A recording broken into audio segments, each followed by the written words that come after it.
The Pool Guy Podcast Show. The Pool Guy Podcast Show. The Pool Guy Podcast Show. Yeah! Welcome to this week's edition of the Pool Guy Show. Today I'm going to go through a step-by-step list of what I do when I service the pool. I filmed a video on this a couple years ago called Servicing Your Pool Step by Step. But in this podcast, I'm going to kind of unpack each of the steps that I show you in that video.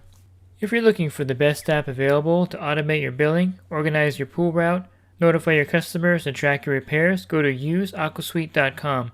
AquaSuite has been built by the pool industry professionals for the pool industry professionals to give us the tools we need to get the most out of our business. Tell them you heard about it on the Pool Guy Podcast Show for an exclusive offer when you sign up. So the first thing that I'll do when I get to an account is to make sure everything is running correctly, nothing weird is happening. You'll notice right away if there's a problem with the pool right when you get back there in most cases. For instance, if the pool has not been running all week, you can pretty much tell by looking at it. There's a lot of surface debris, or sometimes the pool cleaner will come loose in the pool and the pump will be sucking air. Things like that are pretty obvious you want to address right away. But other than that, after you make your initial assessment, the first thing I always do is check the water chemistry of the pool. And the reason I do this first is if you don't do things in a certain order, you may forget to do certain things while you're out there, especially if you have, 14 or 16, 18 stops a day and you're just going from one to the other. If you don't do things in a specific order, you're going to forget to do something, and that could potentially be a problem for sure, especially in the summertime, if you forget to check the chemicals and forget to add chemicals. So I always check the chemicals first in the pool, and there's various test methods that you can use.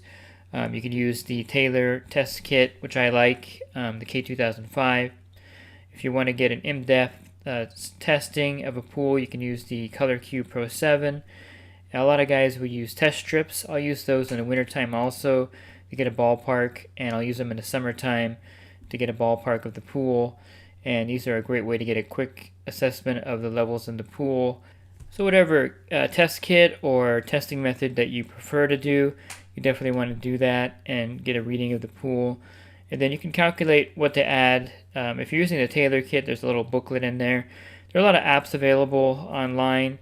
I like the poolcalculator.com, and you would just type in the numbers, the pool size, and then it'll give you the calculation of how much chlorine to add, how much acid to add, how much base to add.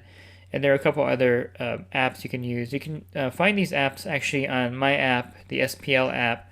You can download this app on my website, swimmingpoollearning.com, and I have 3 different apps inside my app that will allow you to calculate the levels in the pool.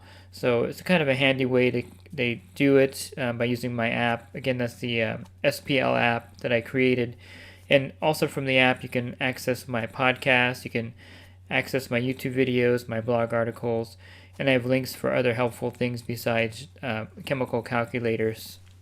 Now I know some guys will add the chemicals right away after testing the water. You could do this as long as you do it in order and don't get out of order of how you want to set things up. So you can also do things in different orders. You don't have to test the chemicals first in the pool. I just find this the most convenient thing to do while I'm there before I start cleaning the pools, is do the initial testing. And then I will add the chemicals before I leave the account versus right after I do the testing. And there's several reasons for this. The main reason is I've been doing this for a long time, and I've always added the chemicals last, so I haven't really changed the order of things. And another thing is, let's say you have to backwash the filter or something, and you already added the chlorine to the pool, you could be wasting some product there. And if you're adding tablets to the pool, you have to go to the equipment and get them. So I find to do that last, because while I'm going to check on the equipment in my next steps, I'll grab the tablet if I need to put a tablet in or anything, or if I need to backwash the filter, I'll do that. So I do that all before I add the chemicals to the pool. That's why I add them last to the pool. It seems to work out better for me that way, and I always remember to add them before I leave. So that's a good method to do, I think. And if you're starting out and you're learning a method, again, just keep everything the same at every single account. That way you don't forget any of these steps. So I like having the pool running while I am at the account. So I'll set the customer's timers to coincide with the time that I'll arrive at their service account. So for instance, if I'm going to be at a customer's house at 9 a.m., the pool equipment is already running before I get there. I'll set the pool to come on at 8 in the morning and turn off at 2 or 3 in the afternoon. And I prefer running the pools during the daytime. It's better for the water. I really discourage customers from running their pools from, say, 10 p.m. till 6 in the morning. There's a number of problems with that. Number one, the water's not being circulated at the peak time of the day when it needs to be circulated, which is in the afternoon or mid-morning, afternoon, depending on your area and when the sun hits the pool. Another problem is you don't know if there's going to be a problem late at night with the pool. You don't know if there's a leak or if the pool's not priming. So running the pool late at night when you're not there to observe the equipment is just really a bad idea, and I really discourage that. I don't have any of my customers running their pools overnight. When they tell me that they want to save electricity by running their pools overnight, I discourage that by telling them that you would lose more money if there was a problem and no one was there to notice it. And if they really wanted to save money, they can invest in a variable speed pump and run it at a lower RPM during the day versus running the pool at night. And I guess since I mentioned the variable speed pumps, a little tip for you if you have a variable speed pump is to set a low setting of, say, 1500 RPMs, which is about 120, 130 watts of electricity, like having a couple light bulbs on in your house. And I would run that particular program as long as I could, maybe 10, 14 hours a day, and that way the water's circulating all the time. And then I would run a high-speed program at, say, 2600 RPMs for another 4 or 5 hours. Altogether, that's like 1 hour or 2 hours of running your standard pool pump. So the longer you run your variable speed pump, the better it is for the pool. And I discourage people from running the variable speed pump for a short period of time, because even though you're saving a lot of energy off up front anyway, you're not running it at the full 3450 RPMs. And so there's no reason not to run it. It'll just give you a better water quality, and it'll just circulate the pool all day long. So just a little tip there, you want to run your variable speed pump as long as you can all day long in the summer.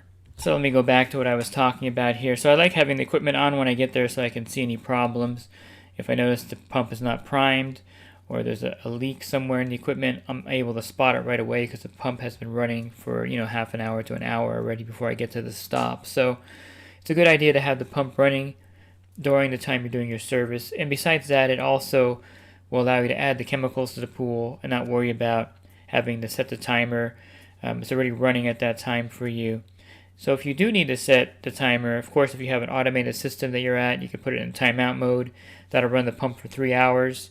Just let the customer know what the timeout mode means on their screen inside the house, because you'll definitely get a call from a customer saying that the pool's not working and it's just in timeout mode. If you have an intermatic timer, you can put an extra off tripper on there and that'll turn off the pump after the 3 hour period. I have a few pumps that I have where I keep an extra off tripper on there in case I need it when I add chemicals to the pool. But generally speaking, if you're running the pool 6-10 hours during the time that you're actually there, there's really no need to put it in timeout mode or to set an extra tripper on the timer, because the equipment is running while you're adding the chemicals. So the next step is to go over by the equipment area and check the equipment to make sure everything's running correctly and there's nothing weird going on, any noises from the pump or any valves in the wrong position. A lot of times you'll find the problem right away.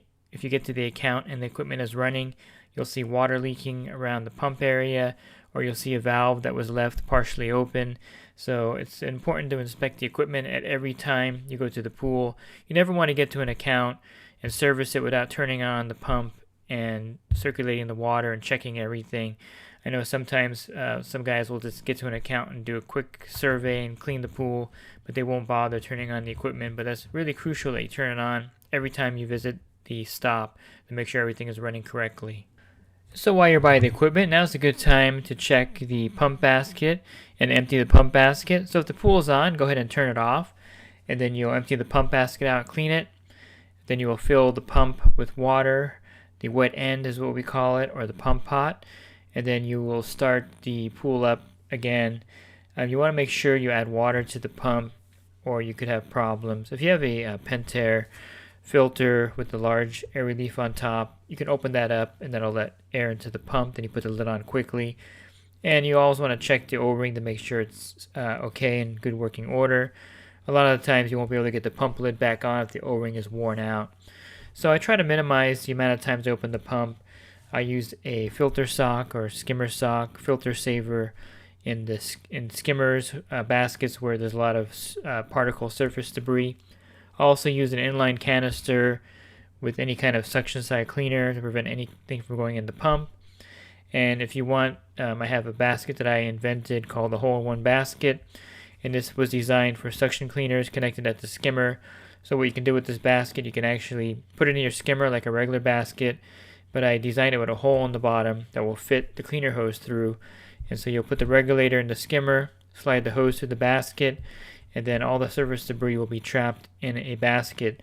So there's no need to run your pool with a cleaner at the skimmer without a skimmer basket in there now with my new hole-in-one basket. And you can order the hole-in-one basket on Amazon.com. And you can also order it directly from the website holeinonebasket.com. And you can find out more also on my direct website, swimmingpoollearning.com. It's a great way to keep surface debris from entering the pump basket if you have a suction cleaner hooked up at the skimmer. So go ahead and clean the basket at this point and get everything operational, and check to make sure that the salt system is working and everything, all the lights are on and everything's correct there. Also, if there's a salt water system, and just kind of inspect everything to make sure everything's running well, there's no weird noises or anything happening at the equipment area, and just do a full inspection every week. Again, I like having the pools running when I get there, but sometimes it may not be running, so go ahead and turn on the pool at this time and let it run while you're there servicing the pool, and that way you can see any kind of problems.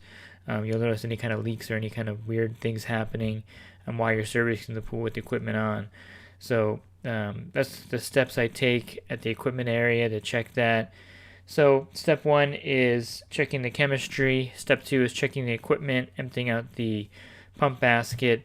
And then when you go on to step 3, which is cleaning the pool, you definitely want to empty the skimmer basket. I tend to do this first before I start anything. If I'm not going to manual vac with the system, I will still empty the skimmer basket out first. That way I don't forget to do it. A lot of times you'll if you get out of your routine, you'll clean the pool and then you'll leave there thinking if you cleaned the skimmer basket or not, and you can't remember.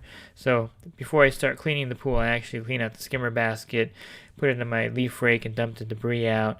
You definitely want to do that first so you don't get out of the steps out of order, and then you'll start cleaning the pool in the next step. And so step 1 was checking the chemicals, of course eyeballing to make sure everything is running correctly.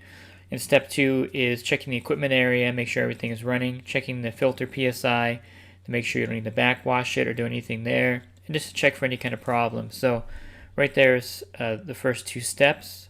Okay, now the next step is you want to clean the pool. So you want to assess the pool to see if you have to actually vacuum the pool. Most of the pools on my route have automatic cleaners in them, so I'm not doing a lot of manual vacuuming of the pool. If you're a homeowner and you have a pool without a cleaner, I highly suggest getting some type of cleaner, a suction side cleaner or a robotic pool cleaner. Those are definitely a great choice. And of course, some regions have pressure cleaners. So assess the pool when you get there to see if you have to vacuum the pool with your manual vacuum. And if you do service for a living, you definitely want to invest in a vacuum system. You can order a Riptide, you can order the Power Vac, the Hammerhead, the Bottom Feeder. Any of those 4 vacuum systems would be a great choice. I just had one of the guys in my group finally decide to order one. He does service in Las Vegas, and he was just struggling with his pools this week because of the winds. So he went ahead and ordered a Riptide. And if you join my coaching group, you get $100 off the Riptide when you order it. A little plug there for the Riptide. But any of those vacuum systems would be a great choice. It'll just save you time. It'll give you another option when you're cleaning a pool besides manually vacuuming the pool. So if there's a lot of leaf debris in the pool, or if the pool doesn't have a lot of dust in there, the vacuum system will save you a lot of time on your route. Of course, when it gets windy, the vacuum system is essential to getting you in and out of the pool without spending an hour there cleaning it up. So definitely it's a worthy investment if you do service. If you're a homeowner and your pool gets a lot of debris in it every week, You may want to consider buying one of these vacuum systems. You don't need the cart per se, but you can buy the vacuum head and the battery box and just have one of these at your pool side. It's about the same price as a premium robotic pool cleaner, and I would recommend getting the vacuum system over getting a robotic pool cleaner. You would just have to manually vacuum your pool when it gets dirty, but if you never use one of these things, it's just really night and day. I mean, it just sucks up the debris and the dirt really well, and you can get bags that filter down to as low as 60 microns. The bottom feeder is a cleaner that I really like, and he just came out with a cartridge that you can put on top that will filter down to 20 microns. So it's basically like vacuuming with a cartridge filter on top of it. So it's a great way to keep the pool clean without having to actually manually vacuum the pool with the system vac and the hose and putting everything in the pool. So definitely look into investing in one of those systems. They're a great way to keep a pool clean. So I get asked this question a lot. Should you brush the pool walls first or should you vacuum the pool? And I'm going to tell you the steps that you should follow right here. The first thing you want to do is spray some diluted dish soap or tile soap onto the surface of the pool. This will kind of get all the dirt over to the sides of the pool, and it'll let you to see the bottom of the pool a lot better. It'll cut the glare down. I highly recommend getting polarized sunglasses to wear out there so you can actually see through the sun glare of the pool and see the bottom and be able to see everything that you're doing out there. So again, polarized sunglasses are a great way to see the bottom of the pool really well. So spray the top with some soap, and then I would skim around the pool at least twice. Anything that will fall to the bottom will fall to the bottom at this time. Then you would scrub the tiles really quick with some tile soap, and then you would vacuum the pool either with the manual vacuum or with the system vacuum, like the Riptide vacuum system. You don't want to brush the pool before you vacuum. I know that there's a misnomer here that you brush the pool and then the dirt will settle down and you'll vacuum the pool. This really doesn't work effectively. Once you brush the walls of the pool, you're going to stir up the dirt, and it'll take more time for it to settle to the bottom than it would take you just to vacuum the pool and then bring the manual vacuum up to the side of the wall as high as you can go, or bring your vacuum system up to the side of the wall and vacuum it that way. And honestly, there's not that much dirt on the walls. Most of the dirt is on the bottom of the pool. But if you do brush the walls down first, you're going to stir up all the dirt on the bottom, and then you're going to have to wait, 20 or 30 minutes for it to settle back down to vacuum effectively. So you can't brush the pool walls and then vacuum right away. It's just not going to be effective because then the dirt will settle after you leave. So you want to brush the pool after you vacuum. And the reason why you're brushing the pool is to get anything that you miss and to make it really uniform and clean. And you want to brush the sides of the pool to prevent algae growth also. But you can actually, if you have good suction in your pool, bring the manual vacuum all the way up as high as you can go on the wall and go back down to the bottom. And I use the Pentair Pro Vac. It's got weights in it, so you can actually bring it up to the sides of the wall, no problem. If you're using a vacuum system, you can really bring the vacuum system up the wall, no problem also. So there's really no reason to brush the pool walls before you vacuum. I don't recommend doing that, and it's just a misnomer that it's an effective way to clean the pool. I also don't recommend brushing the pool to the deep end from the shallow end and then vacuuming the deep end. It's just a waste of time to do that when you could just simply vacuum the whole pool from shallow to deep end, and there's no need to brush the pool in one direction. I will say if you're doing a pool with in-floor returns, it could be messy to vacuum that kind of pool with a regular manual vacuum because unless you have a way to divert the flow of water, the pop-ups in the bottom of the pool are going to stir up everything. And they're designed so that you don't really have to manually vacuum the pool. All the dirt should be pushed to the main drain, and you should be able to brush it through the main drain. But more than not, these in-floor systems aren't working correctly, and they're just stirring up the dirt on the bottom of the pool. I have a couple of these on my pool route, and thankfully they have attached spas, so I can actually put it in spa return and turn off the pop-ups, and I can vacuum out the pool if I needed to. But I usually use my system vac on those pools anyway, and I leave the equipment off when I vacuum it.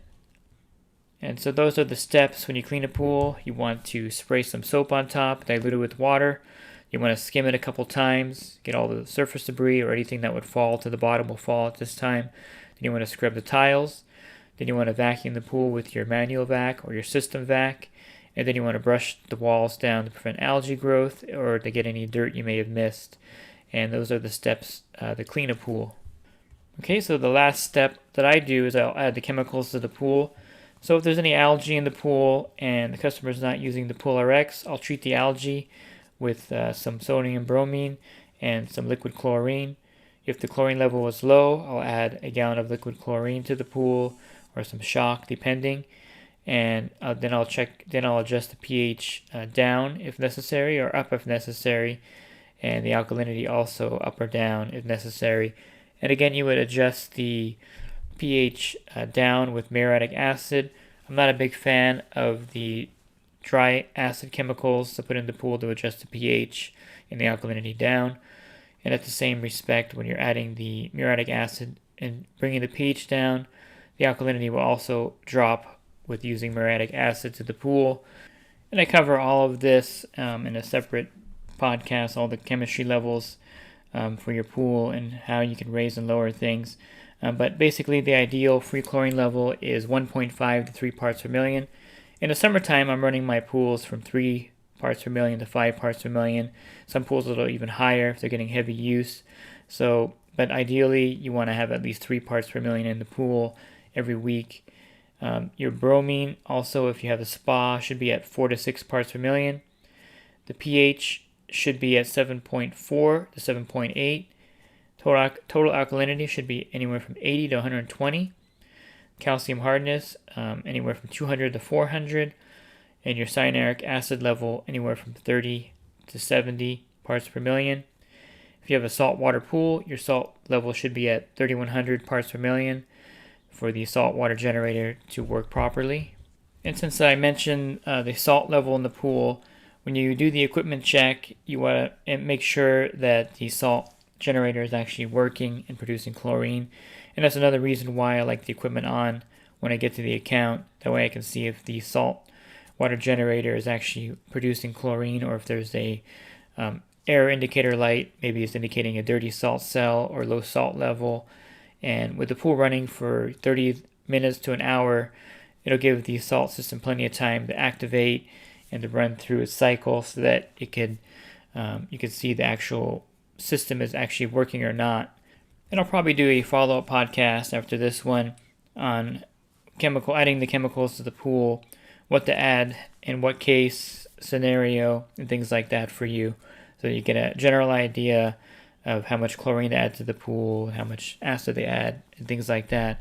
So that'll be a separate podcast where I'll actually go over the levels of adjusting the chemistry in the pool after you get the actual readings in the pool to know what to do to balance out your water. And so after I add the chemicals to the pool that I need to add, I look at the pool one more time to make sure everything's good. And I have my ears listening to the equipment to make sure that the pump is running correctly, that there's nothing weird going on there also. There's been some occasions where the automatic cleaner hose has a hole in it, and I didn't notice it until near the end, because when the cleaner is running, that hose doesn't come out of the water to the end. So those kind of details where, with the equipment running for a good 20 minutes while you're there cleaning the pool, you can see things that you wouldn't be able to see if you get there and the pool's off. So you want to just make sure that while you're there, you want to keep your ears open for anything strange happening to the equipment. And you definitely want to make sure that you leave the pool clean when you're servicing the pool, that you've followed the steps, you check the chemicals, you check the equipment, you clean the pool, you added the chemicals, and you want to make sure that you stay in order so that you don't make any mistakes, forget to do things. I've had occasion where I get a phone call or the customer comes out and chats with me, and invariably I'll be out of my routine at that moment, and then I'll be driving and I'll be thinking, did I add the chlorine to the pool? Did I do this? Because I was out of my routine. So stay in your routine and you'll have very few problems. And I guess I'll add one more thing, is you don't want to be lazy. So if you need to add chlorine to the pool and you have to walk all the way back to your truck to get a gallon of liquid, but you're thinking, oh, it should be okay for the following week, by not going back to your truck and getting that gallon of liquid chlorine to add, you're going to hurt yourself, because the following week the pool's probably going to have turned on you, or the customer had a pool party that weekend, or something like that will happen. So you definitely want to make sure that you do go the extra mile and do everything correctly and don't cut any corners. And so if you're a homeowner and you're looking for some resources for your pool care, you can check out my website, swimmingpoollearning.com. I have an ebook available and I have a print book, and I have a lot of helpful articles there on my website. If you do service for a living and you want some more one-on-one help, you can definitely join my coaching program. You can learn more about that program at poolguycoaching.com, and you can get discounts on your general liability insurance and other great discounts. So for as little as 33 cents a day or $10 a month, you can text me and get your questions answered, and I can help you with your business questions, your pool care questions, anything that is related to the service. I'll be able to help you out through the coaching program. This podcast has been brought to you by InyoPools.com. Inyo Pools has been helping pool owners find the right pool parts since 2001. With over 50,000 pool parts in stock, order online today and have the parts delivered right to your door. And the podcast is also brought to you by the Riptide Pool Vacuum System. The Riptide is a powerful vacuum system that will allow you to get large debris off the bottom of the pool rapidly. To learn more about the Riptide, you can visit their website at www.riptidevac.com. So I hope you found this podcast helpful. Have a great rest of your week, and God bless. The Pool Guy Podcast Show. The Pool Guy Podcast Show. The Pool Guy Podcast Show.